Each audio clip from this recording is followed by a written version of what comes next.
Oh, okay. That's how I know, because he's off. We're live. Oh, okay. Yes, the Friday Post-it is out. Oh my gosh. Good morning, everyone. It is September 2nd, 2022, and this is the Ragin to the Vlogs. Ready, Daphne? Just rip that Band-Aid. Let's do it.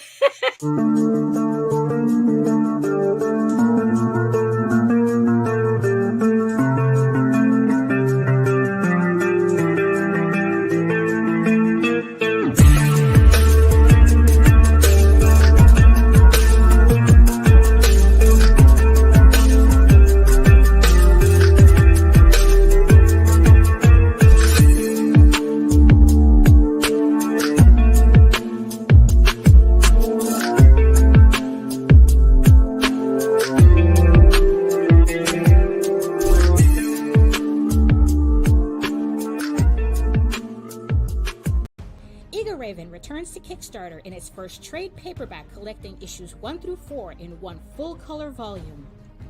Eager Raven, Heir of the First Unicorn, is the story of a unicorn princess exiled into the mortal realm after she is betrayed by her elf prince husband-to-be.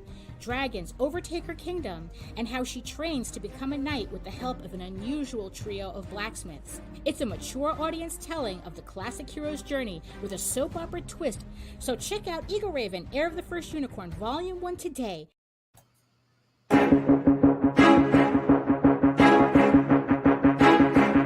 It's Monty Moore. I'm a 30-year comics veteran in comics, games, and movies, and you've been watching one of my absolute favorite podcasts, Catch the Craze. You are watching Catch the Craze. What am I listening to? And you're listening to Catch the Craze. Where are all the indies at? A Catch the Craze podcast. What are you watching? I'm watching Catch the Craze. What are you going to do? Subscribe now to Catch the Craze, the #1 show online for independent. Have you subscribed to? You are an independent. Catch the Craze! Making moves on your own. Catch the Craze! On your grind in the streets. Catch the Craze! Join the movement. Catch the Craze! Catch the Craze, Daphne. What? Oh, what? no. What? Where am I? Where am I? Hold on. Woo! What up? No, boys, y'all can't look at that. Right, yeah. We're just gonna throw that up there. What? Oh, okay. What? Whoa! And we're back. Oh, okay. No, what happened is like afraid people will see my ankles or something. We have none of that. Right. Huzzah! Right. Yeah. There we go. Oh my goodness. So welcome everybody to another episode of the Ragin to the Vlogs show. It's another Friday. The Friday Post-it is out, which I'm glad I have, because until Nita mentioned it was Friday, I didn't even know what day it was. I don't know. Look, it's like it's not going to happen. I'm not going to keep track of this. It's day. I think we can just yes, it's day today. Welcome to another day. So welcome everybody to another episode. So who's in the chat? Who's joining us? Let's see. Oh, we got Mike, Jimmy, Daphne, Lage. What? Oh, cool. Because Maxville, Jody, Pops. Happy birthday, Pops. Oh, happy birthday, Pops. Max is in the chat, and that's everybody that's speaking to us right now. Everybody else just being nosy. Oh, that's true. Yes, it's like, and welcome to the 6 people who are watching us from regions beyond. Facebook user, come identify yourself. Join the weirdos. We're just getting started. I know, right? So come on over and join the weirdos. So here we go. Hello, my name is Daphne Lage, and I'm a cartoonist, illustrator, and comic book artist from New York. I have been self-publishing comics since 1992, and I am known for the furry fantasy adventure. Oh wait, where's my card? Tall Tales. Yes, and I am also known for my medieval fantasy soap opera drama, Eagle Raven, Heir of the First Unicorn, which is less than $900 away from unlocking the 3rd stretch goal in the campaign. So thank you everybody for who's supporting the 88 backers who have supported the campaign so far. We're very close to matching to matching the issue 4 campaign with the trade paperback. So I'm very excited about that. So can we beat it? Can we beat the last campaign with a trade? With a trade paperback. With a trade. That's holy shit. And we have 21 days to go. So we still have plenty of time, but why wait? Pledge today. All the links are in the show notes below. But in the meantime, you can read both my comics online at Tall Tales, TAILS online.com, and egoworks.com, EGOWORKS, where you can check out all of my videos on how I make my comics here on YouTube at my channel at Daphne Lage, Lage Art, which also simulcasts through the Indie Comics Network. So make sure you like, subscribe, you hit the notification bell so you get notified whenever we go live. And we have a lot of shows going live. I mean, it's like we have shows we don't even know about. Right. So Nita, take it away and tell us about these shows. My name is Nita Lanning, and I am CEO of Ragin 2 Services and Promotions, the parent company that brings you Indie Comics Network here on YouTube and Indie Comics Promotions on Facebook. I am a writer, vlogger, blogger from Southeast Louisiana, and we bring you programming daily.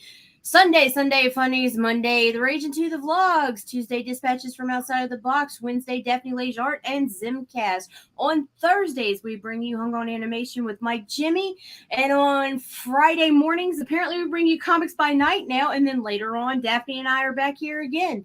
On Saturdays, we bring you Sketchy Saturday, and we've got a couple new shows coming down the works. So, yeah. Right, yeah. I mean, Randy debuted a new show this morning, very early in the morning. Oh, before I was up. Yeah, we know. Yeah, it's like Randy's has a new show called. We're still. I think we're beta testing it or something. I don't know. How I think he's testing to see. Oh wow! Okay, yeah. So Mike Jimmy, yeah, it's like he's that's animating sweet that you would his publicly intros. gently nudge Yeah, us. well, I have. Look, I finally have a proper recording studio now.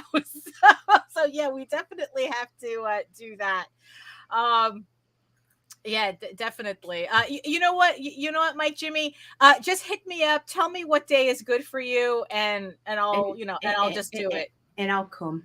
Right, there you go. So we'll just do it. It's better to ripping off Band-Aids seem to be the theme for this week.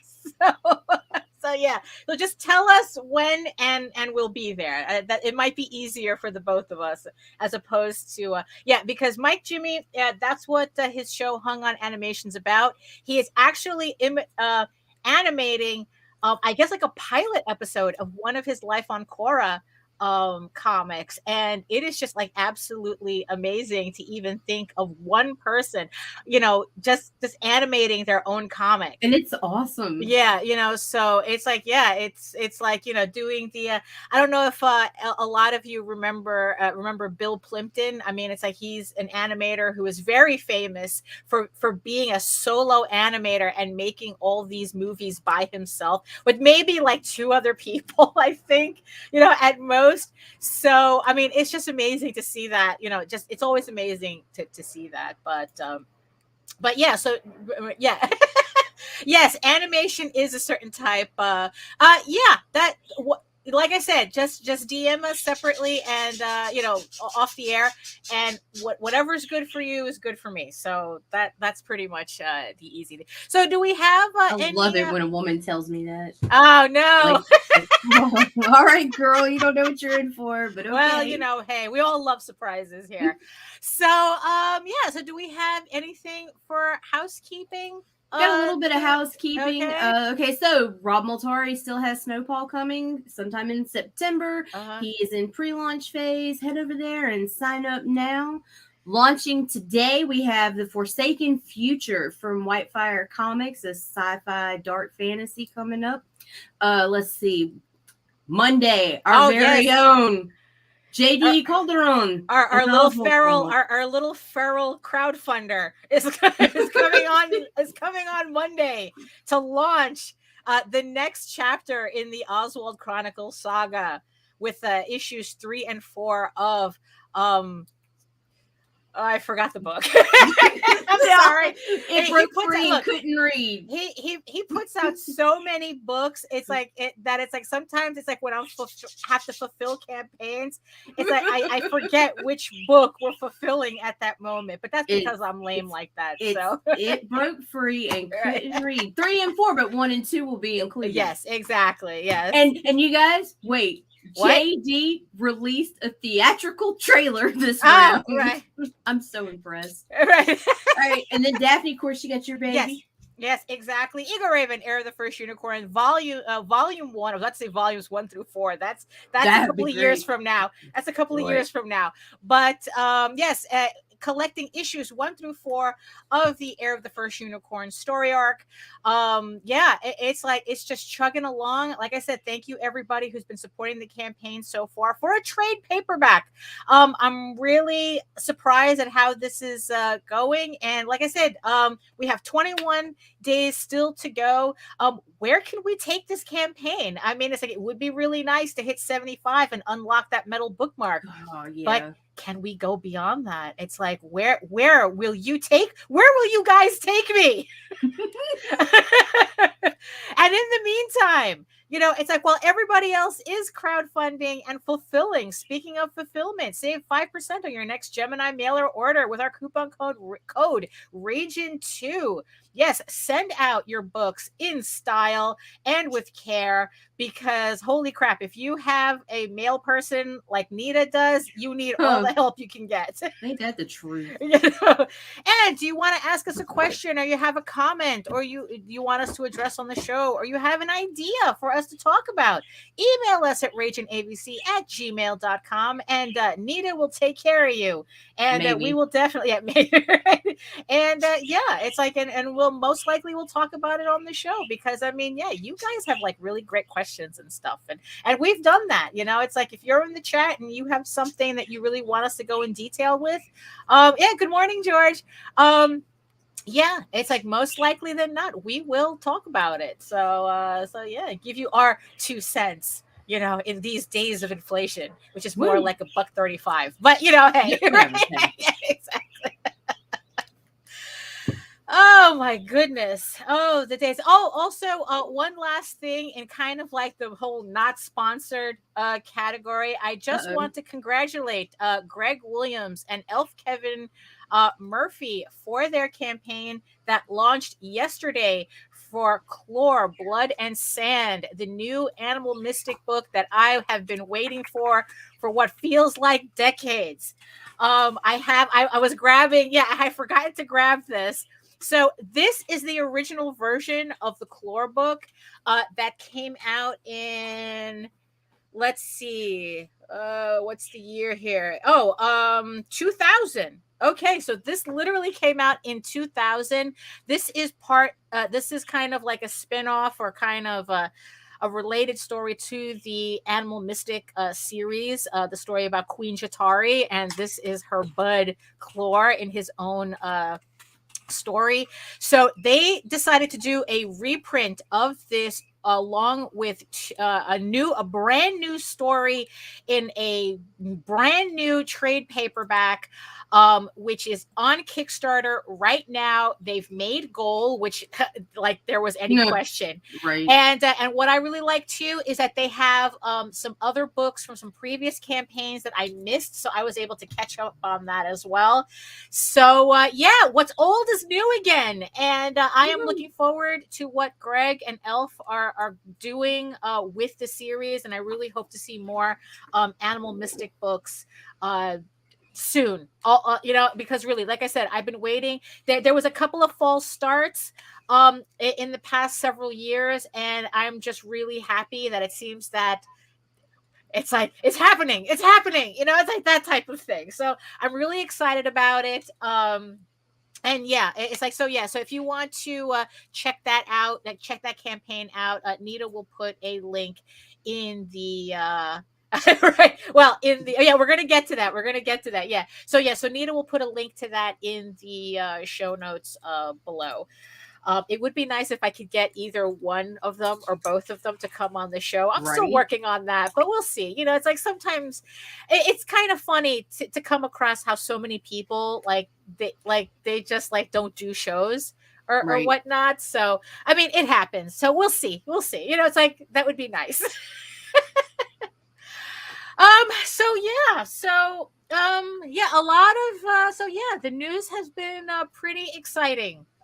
Exciting. This past for a bit actually, but it just all seems to be coming to a head. Especially this week. We saw a couple of news stories that kind of took our that kind of caught our attention. And in the end, good morning, John.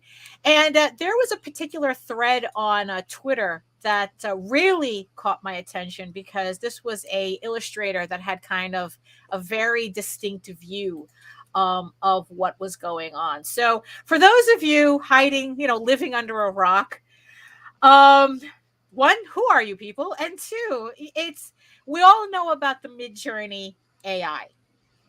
So that seems to be getting especially a lot of traction. I mean, I remember the whole frenzy when it was like the DALL-E, the DALL-E thing that was floating around on Twitter for a bit. I guess that was like an initial iteration of it.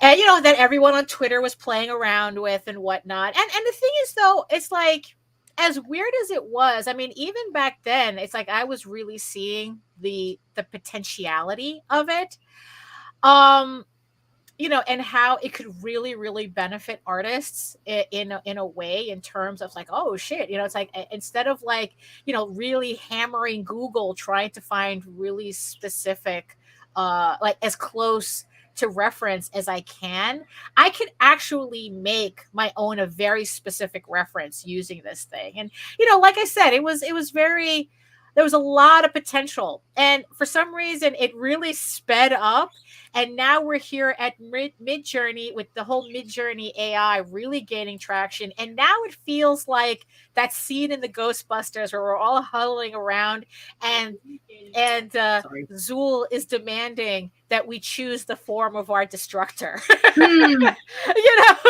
It's kind of that's kind of how it feels right now. I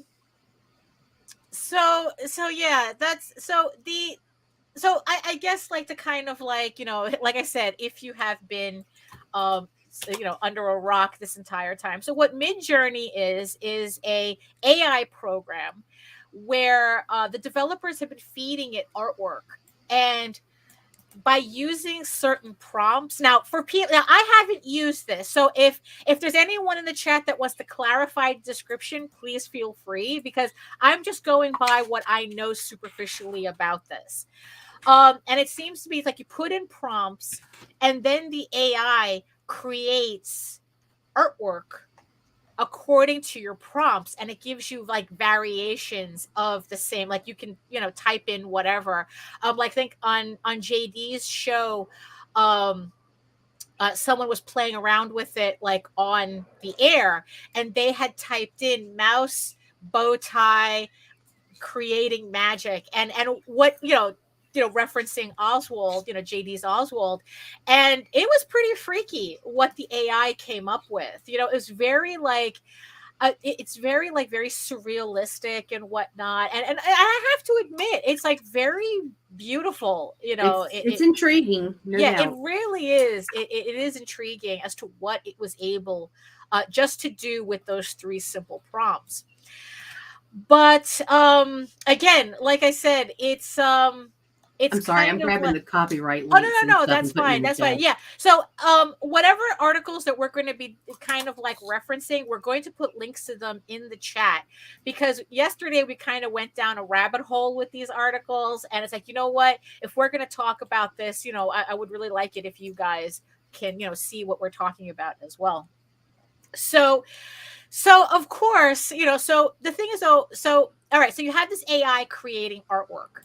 Okay. And then it's like, we're already seeing people who are creating comic books using the AI, I mean, that's, and it's like, I've seen several attempts at this as well, but I guess it's like JD was telling me how he already pre-ordered, I guess, like the first AI comic book that this person, so it's going to be a thing for a little bit, and then it's like,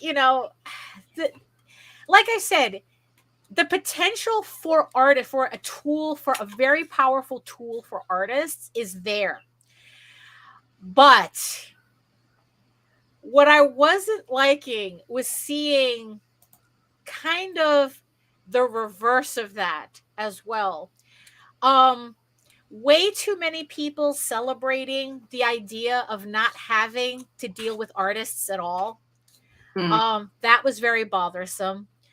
When I did it, it's like when I did a video about a program that Adobe was kind of testing the waters for called Comics Blast, where it was kind of like, not like kind of like pseudo AI building a comic for you, but it didn't get off the ground. But the thing is, though, you can actually check the video on my channel, and you see, the funny thing is that it wasn't necessarily the program I had an issue with, and it's kind of the same thing with MidJourney right now.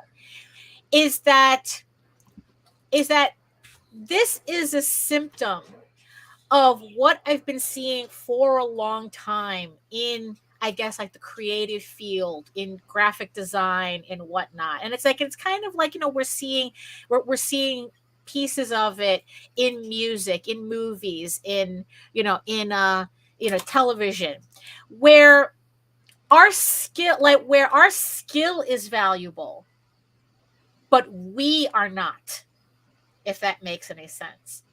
And there has been a very concerted effort to figure out how to separate the skill from the person. And I guess it's kind of like the extension of automation, right? It's like, you don't need to sit there at a factory, anymore, when, you can have robots doing repetitive work, right? So now you got to push the button, Daphne. Right. You can be like a little George Jetson, right? And now it's like we're beginning and it's like, and there was always hints of it in the creative. It's like, we saw it when like publishing transitioned from hiring illustrators to do book covers to transitioning solely to we're going to get into that. Yeah, we're going to get into that. So publishing transitioned from hiring illustrators to do book covers to using stock photos, and then hiring an intern to just put those stock photos together to do these covers. So we saw kind of a transition there. And what I'm seeing, it's like, and when I started seeing what MidJourney can put out, the first thing that popped in my head is that publishing is going to jump on this like white on rice. It's like the idea of having an entire graphic design department in there, it's like in there in a hard drive. I mean, they're not going to ignore that.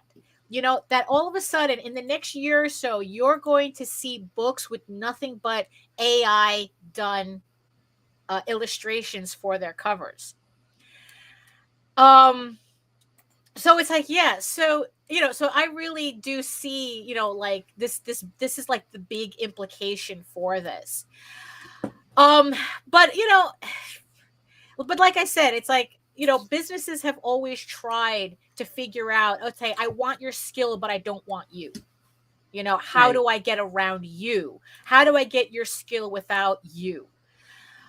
And that's always kind of been a thing, but well, Skynet's been here, but now it's coming for you. Right now it's coming. Yeah, now it's coming for you. I mean, look, I remember several years ago, I saw a commercial for IBM. Now, mind you, I've only saw this commercial once.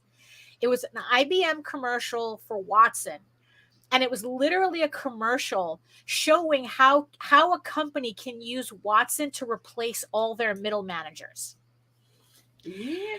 And I was actually, and it's like, yeah, it's like maybe that's the reason why I only saw that commercial once, because, you know, it's like, oh, IBM, look at IBM, you know, saying the quiet part out loud. Oops, So, and then they're like, whoops. Yeah, exactly. So I was, you know, there's some, you know, there. So again, you know, going to Twitter because that's where all the hot mess discourse is, right? So there was a thread by an illustrator who actually brought up something that I didn't even think about. And honestly, well, technically I kind of had an inkling of it when I did the Comics Blast video, but this one took it a little step further, which I'm like going, oh shit, I really didn't think about that. So his whole thing isn't about this is an illustrator, John Picasso on Twitter. Yeah, links in the chat. Yeah, links in the chat. He's an illustrator, and you know, it's not, and it's like his whole thing that it's not really MidJourney that we should be worried about. It's the audience. Yep. And you see, this is the thing. Now here's the thing. Let's see. It's like just to quote something, you know, just to quote one of the tweets. I don't subscribe to mantras that say art is dead or all pro illustrators are screwed. But yes, all of our livelihoods as working artists are in grave danger. The viable market for working visual creators is about to have a massive contraction. You know, i.e., the big companies are going to start using this in mass.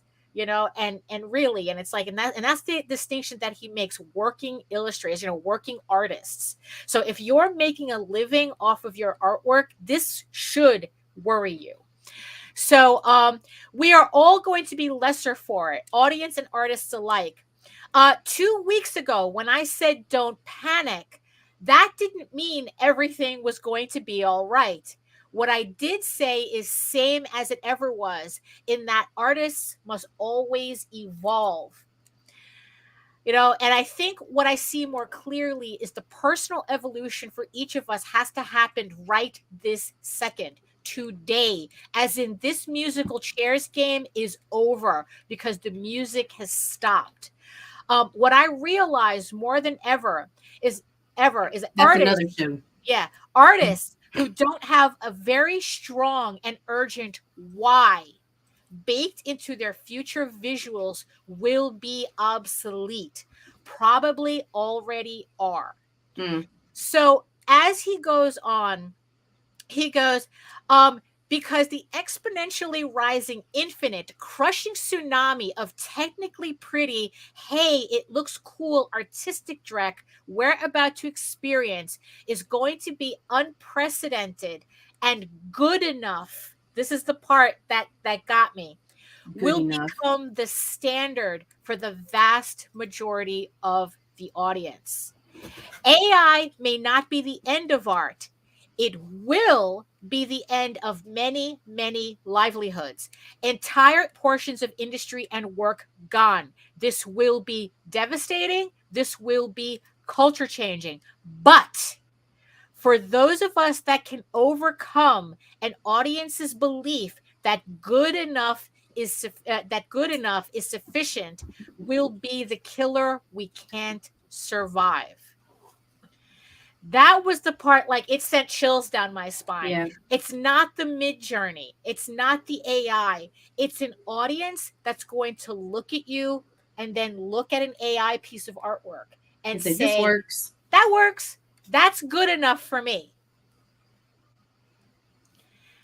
And I never considered that part. You know, it's like, now that's the thing. It's like this AI is going to have devastating consequences, like he says.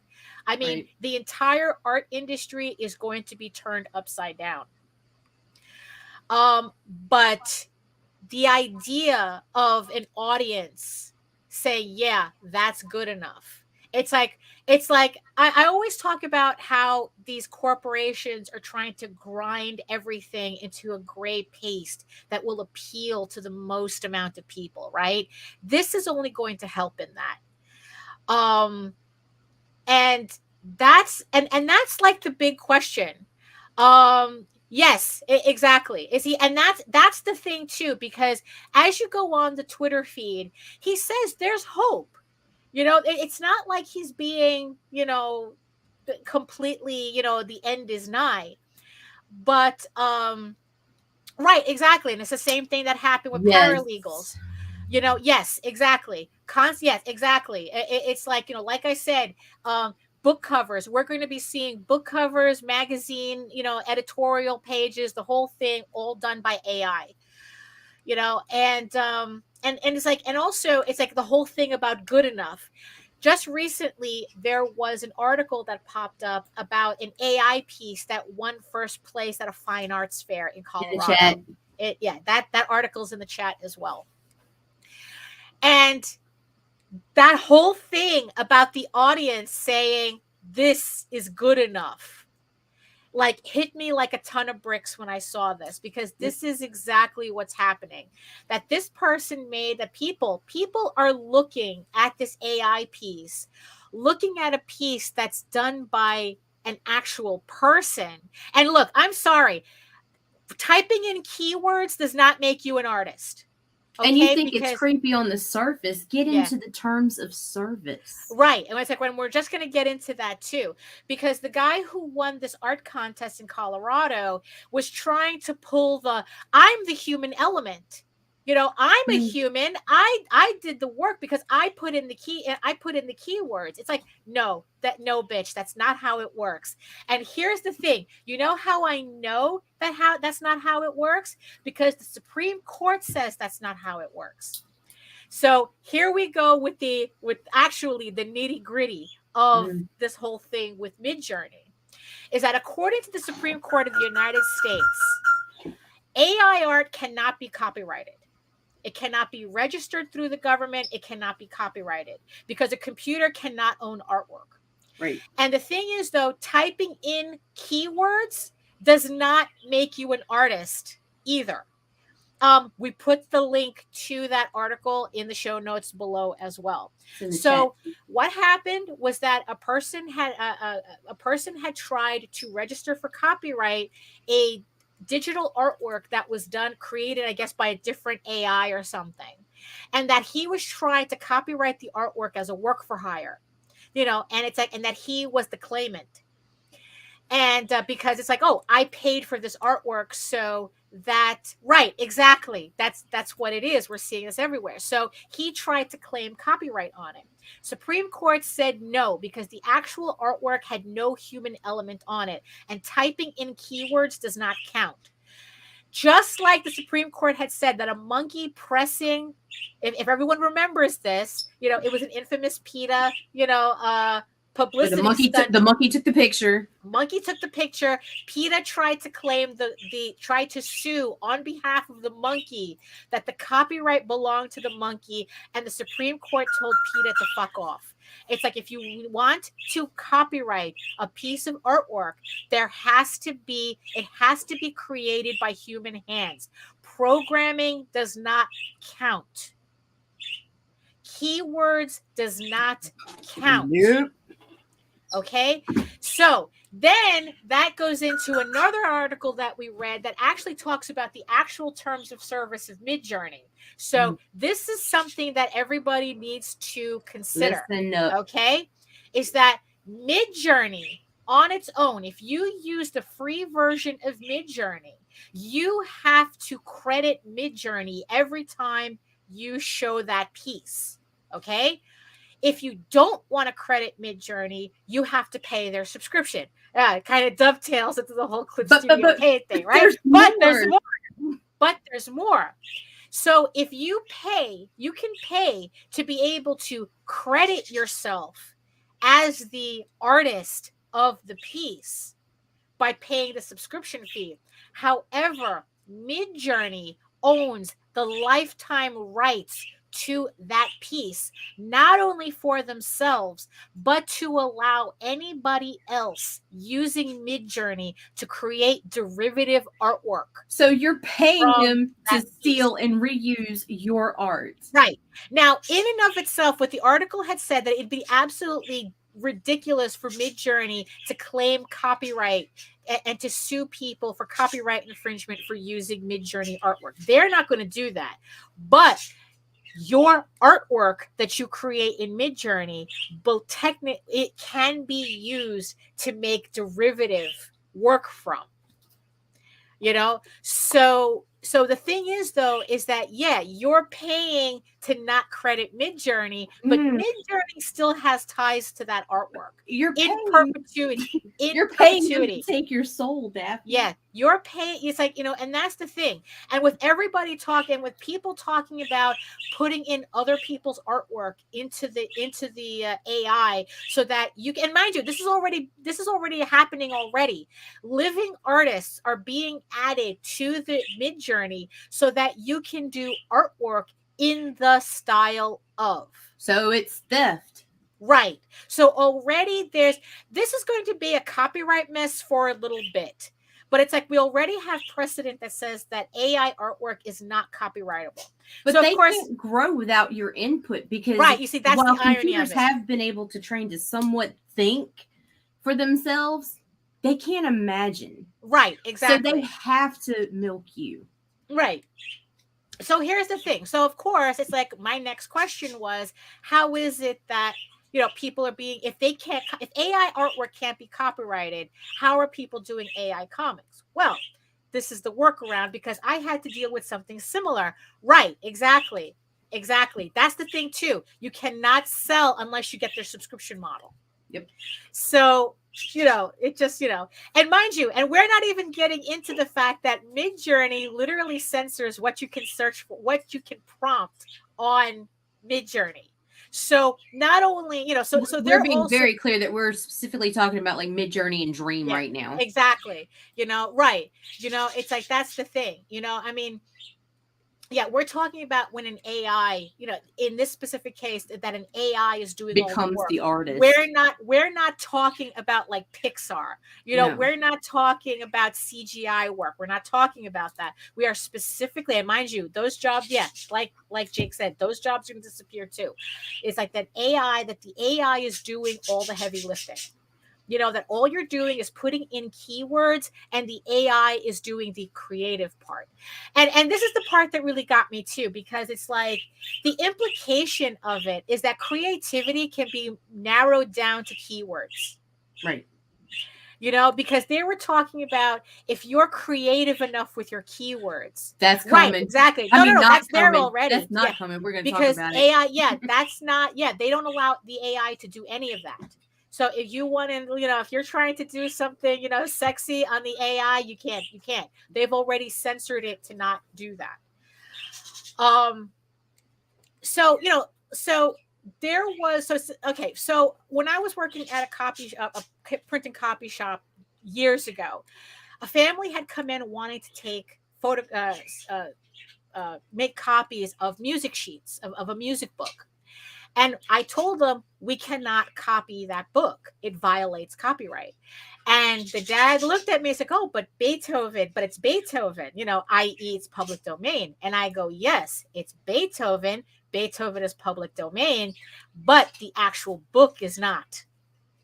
All that means is that you can get your own copy of Beethoven's work and create your own book without paying royalties to anybody. But this belongs to the music. This is copyright to the music company that did the book, so that's why we can't copy it. So same thing from what I can figure from MidJourney. Again, right. If anyone has actually been using it and knows a little bit more about it, feel free to mention it in the chat. I'm just going on by what we've been reading and my superficial knowledge of what's going on with this.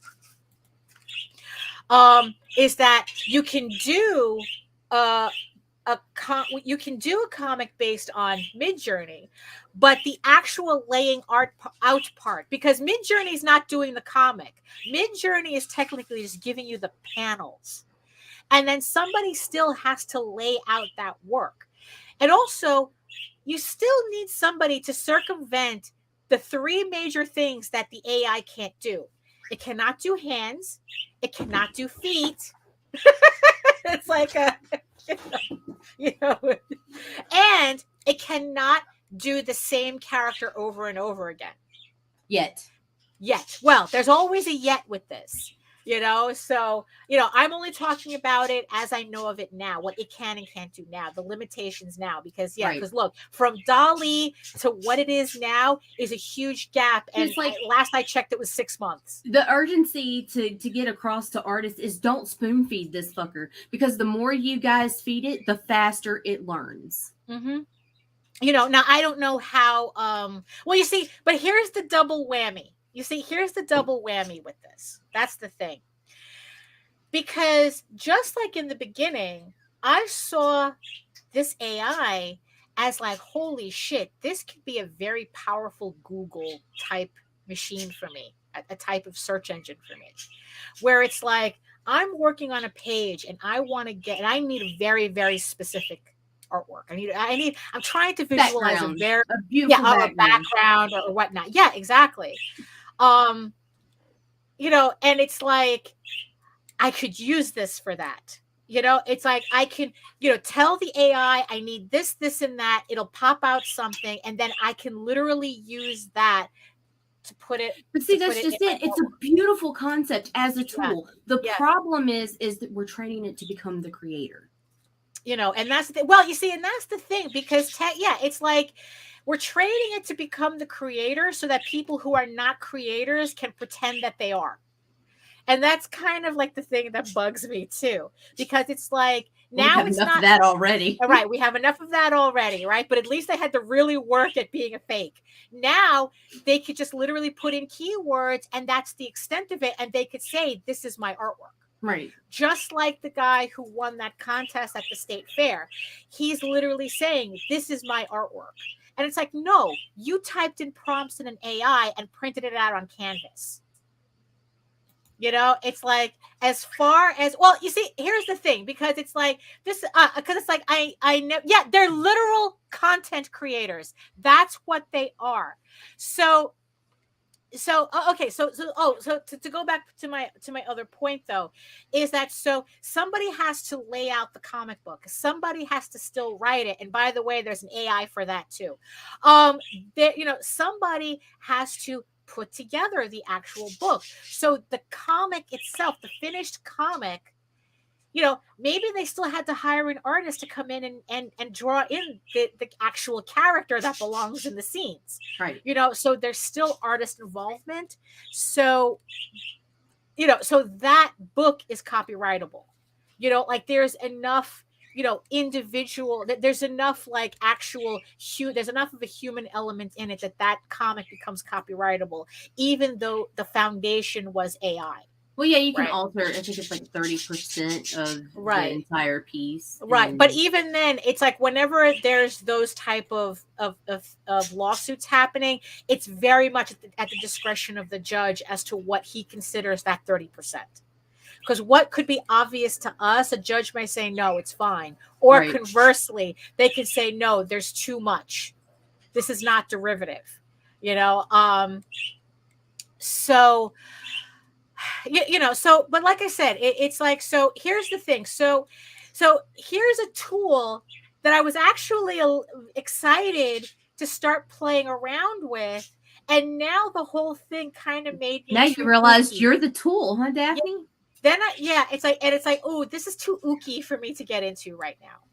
It's like, I'm already somebody who's not really like, I'm not into like being a beta tester for anybody, not even for Windows. Like, I don't do that shit for Microsoft, It's like, I'm not going to be a beta tester for MidJourney. I'm not going to be a guinea pig for MidJourney. So, for anybody else who's doing it, it's like, look, I honestly, I kind of envy your ability to just dive into it. It's like, but I don't know. I'm too much in my head about this. And I'm like, I don't know. It seems like to me, you're loading the gun for the enemy. I mean, it's like, because and the thing is, like, as a tool, I was right. You see, that's the thing, because that's how I look at it. It's just like with Clip Studio Paint. It's like when we do work digitally. It's not the computer. It's not the computer doing it for you. But this one, the computer's kind of doing it for you. But for someone like me, I don't want the computer doing my artwork. No, you don't. But how long before Kickstarter is flooded with good enough comics? About a year and a half. Tops. About a year and a half, you're going to see Kickstarter flooded with MidJourney comics. Now here's the thing. I mean, it's like, look, 95% of everything is crap. Okay, I mean, it's like that's just how it is now. Is this going to be a problem? Yes, and it's going to, and it's because it's a novelty. That's what it is. It's a novelty. Yes, I agree. That's kind of how I feel too. It's like that's going to happen. We're about a year and a half. We're going to see everything flooded with MidJourney shit. We're going to see books. We're going to see, we're going to see book covers. We're going to see magazines. We're going to see illustrations. We're going to see comic books on MidJourney by MidJourney on. We're going to be competing with MidJourney comics. That's what it is. And then but like I said, it's like. It's really the audience saying this is good enough. And then we're going to have to specify promoting traditional indie exactly. comics. No, for real. It's like there's going to come a point, you see, and this is the thing too that John Picasso talks about. So he talks about the only people who are going to survive this are the people who have very clear intentions in their artwork. That whole why that he talks about. Why are you doing artwork? Really why are you doing art? It's like, because in the end, what we literally have to do as artists is our humanity has to outpace the AI. I mean, holy shit, that just sounded like a line from some shitty dystopian movie. Wait, what? What? We're really there, Daphne. It's like the fact that I have to word it like that it's like, I mean, it's like, holy crap. I mean, okay, maybe, it's like, they won't. That's the problem. Right. You see, that's the thing. People are going to settle. It's good enough. Right. Because what it is that the crap comics are going to upgrade. They're going to upgrade first to MidJourney. Because it's like now all these people making crap comics, they don't have to lowball artists anymore. They could just get this this illustration quality artwork. I'm gonna go there in a sec, Joe. It's like to improve their work. But here's the thing. You see, yes, we're going to be inundated with this shit. But here's the thing. So if you're a writer who's going to use MidJourney to get around using artists, are people going to give a shit about your writing, about your story, when every other book that's going to come out in a year and a half is also made by MidJourney? How are you going? If everyone's used, I swear to God, it's that scene from The Incredibles where how Syndrome wants to. If everybody has if everyone is special, no one is special, right? It's like really, it's like I mean, it's like holy shit, it's like,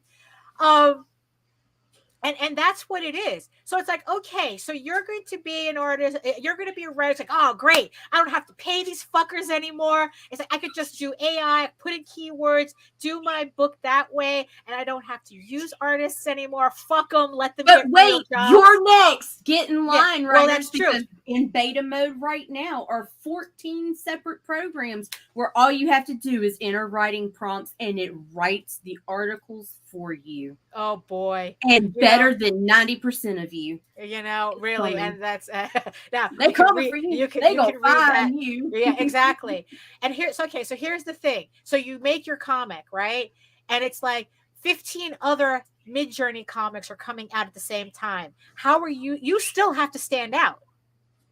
So what's special about your writing? Yes, exactly. That's exactly what it is since the dawn of time. It's not that they want to be artists, they want to be special, and they see doing art as the easy way to do it. That's why you have all these people coming into comics saying, "Oh, this is my gateway to filmmaking." That was why we saw the boom in COVID comics, because everybody was bored and home. Yeah, exactly. You know, it's I'm a creator. I'm special because I went through this that millions of other people also went through. You know, it's like after 9/11, every nobody came out with a 9/11 book. It's like, yeah, it's like, you know, okay, so you went through the same shit millions of other people went through, but yeah, exactly. You are not special. And that's the thing. So it's like, so how are you standing out?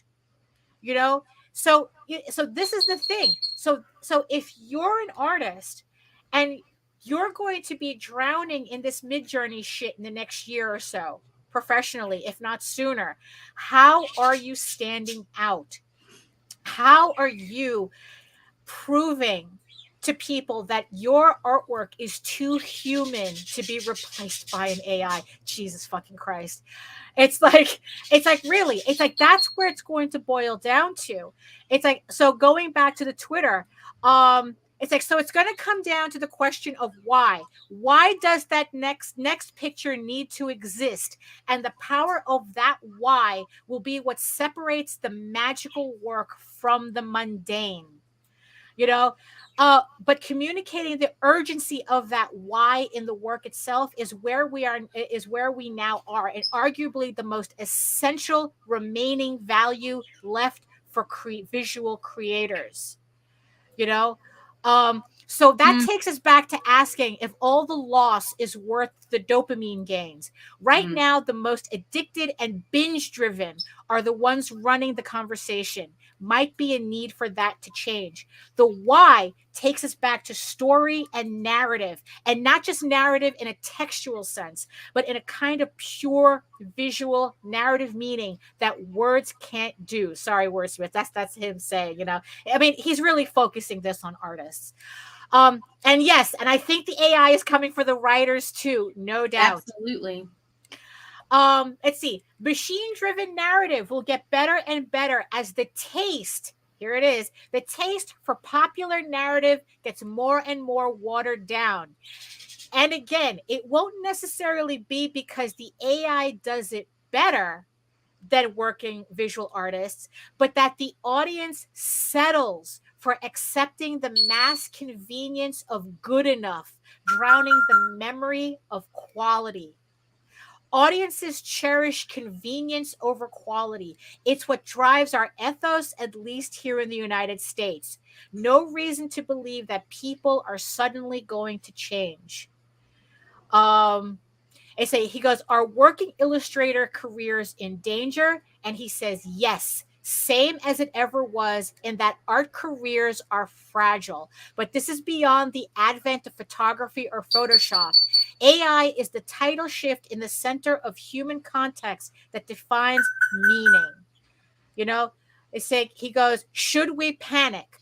I'm not, I won't. This is what I do, but your mileage may vary. Is my career dead? Hell no. I'm going to evolve. I'm going to find a way. And to be clear, that does not mean I need to collaborate with AI. Not ruling it out someday, but it's not my path right now. Mine lies in the opposite direction. Yep. So again, it's like he's not feeding the AI either. Just because I have to change doesn't mean I have to embrace this right now. You know, so, and that's the thing. And so here's the thing. So if you're doing artwork, standing at the gates of Mordor. Yes, we are. Yes, we are. We are standing at the gates of Mordor, and we're waiting to see if Frodo makes it.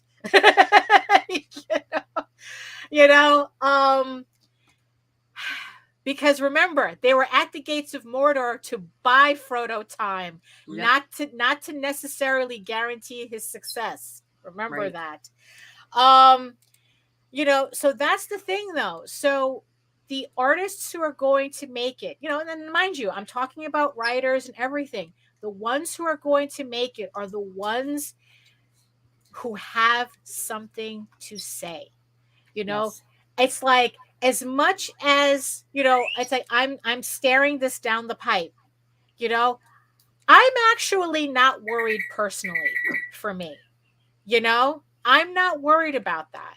It's like, yeah, I'm going to see a lot of people suffer from this, but me personally as an artist, I'm not worried about it because there's only, there's 1,000 of you, only one of me. Yeah, it's like, right. I mean, it's and it only escalated from there. Right, exactly. It's like, look, you could say that civilization, it's like that mankind was doomed the second they invented the wheel. I mean, it's like, I'm going to wait it out, but me personally, right. I'm not concerned about, it's not replacing me. It's like, look, it's like right now, I'm working on Eagle Raven issue 6 and AI is not doing this. It would have been nice to have had an AI kind of do backgrounds for me and kind of like help me visualize some things. But you know what? I could do that without it too. Just like last show, we were talking about, students who didn't know how to use a sketch pad and a pencil. I mean, that's the thing. It's like, I think that as long as you keep your feet grounded, and not learn and not teach yourself to use the AI as a crutch if you are using it. You see, that's the thing. It's like, don't let it become a crutch. I think it can become an incredibly valuable tool, but yeah, it's going to be, the art industry is, like I said, is going to be turned upside down by this. And it's like, you know what? If you're coming into art, if you're doing artwork, and you're, and it's like, you really have to face this and you have to decide why you're doing artwork. Why are you doing art? Certainty of death, small chance of success. What are we waiting for? Just the way I like it. It's like, or never tell me the odds. Oh my God. So, I can't carry it for you, but I can't carry you. Jesus Christ. And then we're just going to go on with random movie quotes because that's how we talk around here. So yeah, so that's the thing. It's choose the form of your destructor. I mean, it's like, that's kind of where we're at right here. But you know what? It's like the game's not over. It's not over. It's like, just this, I think, gives artists a reason, a really serious reason to clarify, like the Twitter feed, like the Twitter thread says, the why. It's like, why are you doing this? Because it's like, because in the end, if you can make what you do so individual, so human, that people can actually, like, yeah, they'll find more value in a human doing artwork, right, than an AI. It's like, like I said, we have to use our humanity to outpace the AI. And wow, I honestly, I never really thought I would come to a day where I'm talking like that seriously. Like, I am not joking. I am not being ironic. Lage against the machine. What? Oh, I mean, really, it's like, holy shit. It's like, this is, they're looking for John Connor, man. They're looking for John Connor, and we're all John Connor. You see, that's we're laughing because we want to cry. I mean, it's like, look, we're gonna see this unfold as we speak. Like I said, about a year and a half. I mean, and it's just, why are you doing this? In the end, that's what it boils down to. Why are you doing this? Why are you creating? Why are you writing? Why are you drawing? Why are you creating? Why are you doing anything? And all we can ask ourselves is to really, really clarify that for ourselves, because nobody is safe. They're coming for everybody. Yep. So really, it's time for us to get philosophical. That's for sure. It's time for us to look inside, do some navel gazing. But like I said, it's like I'm working on Eagle Raven issue 6. As far as I'm concerned, my artistic life is going on unchanged. Maybe JD is a little bit more excited about certain things about the AI that he's kind of envisioning or whatnot. But in the end, I mean, just listening to him talk about what he would do if he had access to the AI, I mean, there's a creativity that he's putting into just the thought of it as well. Right. It's not just about putting in keywords. I absolutely refuse. Cool. Yeah, I refuse to even think about the thought of creativity equals keywords. I refuse to even bring it down. That's that gray mush shit that we're trying to avoid. It's like, you know what? It's like, you're not special, but are you more special than an AI? That's the question we're going to end up on. Okay. Yeah, exactly. So everybody, I guess it's time for us to really think about that now, right? Are you more special than an AI? So on that note, like I said, everything that kind of inspired this conversation is in the show notes. I'm sure that we can continue. Yeah, we can continue, there'll be another one of these. Talking about this as this unfolds, as the story unfolds, like I said, in real time, but that's all we got for now, for this hour. So yeah, exactly. So I just want to thank everybody, of course, Nacho. That's but that's what helps make the chat. You see, the chat is special. You guys are special. It's like, that's right. Yeah, you are, my giant ginger. You're special, but you're not special. It's kind of, we're kind of, like that, but we're creatives, There we go. Yes, and we're sexy too. That's right. The sexiest. I don't know if y'all seen some of them robots. They're coming for your thoughts. They're coming for your art. They're coming for your sex. They're coming for it all. They're coming for your chats. Oh God! We're gonna have an AI chat next.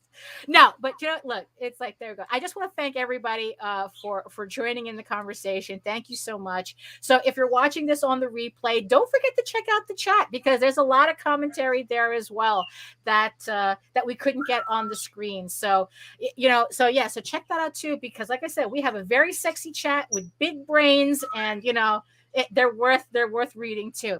I just want to thank the 9 people who are watching us from regions beyond.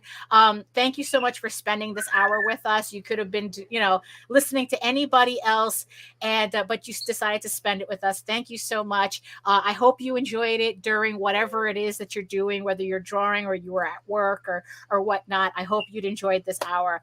So Nita, do you have any final words for before we go? I'm at a loss, Daphne. I have to type in some keywords to this app I just downloaded.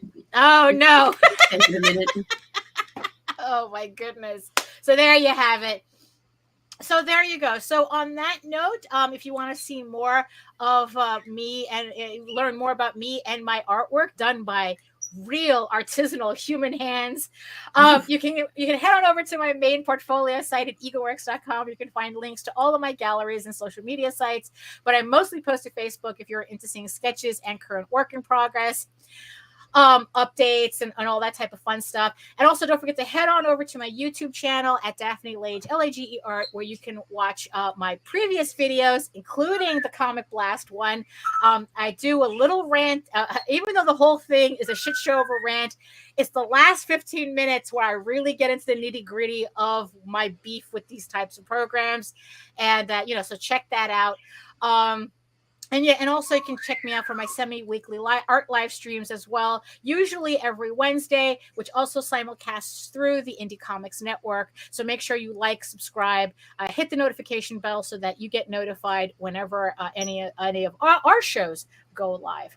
Also, you can read the first 5 issues of Eagle Raven, Heir of the First Unicorn, in its original black and white format. But if you prefer your fantasy to be more of a furry Lord of the Rings adventure, you can follow the link to Tall Tales, TAILSonline.com, and read the first 20 issues of Tall Tales for free. So it's going to be a hell of a ride, people. So hold on to your butts. So on that, bringing back the words of the ancients, eat your food, moisturize, mind your business, stay away from creepy AIs, and do the work. For fuck's sake, do the work, because when you actually do the work, you never have to fake your accomplishments. And holy crap, I mean, it's like, how satisfied are you if you put in a bunch of keywords and an AI spits out a piece of artwork and really you can say, I did this proudly? It's like, nah. It's like, look, we know better. We know better. Let the hacks have their AI. We know better than that. Like I said, you do the actual work and you never have to fake anything, including fake doing artwork with an AI. So, you guys know what I mean. So I'll see you next time. Thanks again. Ciao. I am no man.